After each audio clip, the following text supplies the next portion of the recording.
Kacching Jilla ki Palinda Kokila Lobani Haina Chingaba Singa Kulungapa Volunteer Singa Namai Kapnarakpadu Hojiksu Leptri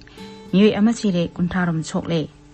Kacching Jilla ki Palinda Ngasi Ayu Anganbadagi Kokila Lobani Haina Chingaba Singa Kulungapa Volunteer Singa Namai Kapnarakpadu Hojiksu Leptri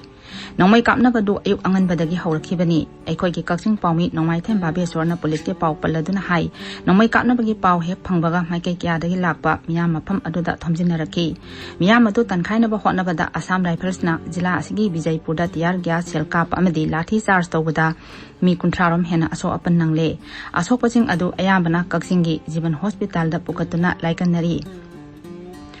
Amarom da ngasi amasung hayeng public curfew kokiba amadi ngasi palelda oirakliba phibam asidagi Kacching Jilla gi tongan ba maphamda leiba kaithelsing amasung dukansing thonglonare hawjiksu palelomda mi jangsin ba leptri security force ngaju jangsilakliba miyam adu leptana takthoknaba hotnari Housing Haki Mamanga Pangba Pau Amada Asokpa Ama Hospital Lakidre Anina Pibam Lusilakpadagi Impalgi Hospital Amada refer to Kre Hairi Impal West Impal is Amasung Kacching Jilla gi oina ngasi ayupong mga dagi numidang mayroong pung tor phawa curfew komthokli Thawal Jilla dana ayupong mga dagi numidang pung nipal phawa komthokli aduga Bishnupur Jilla gi oina ngasi ayupong mga dagi nungthil pung ani phawa curfew komthokli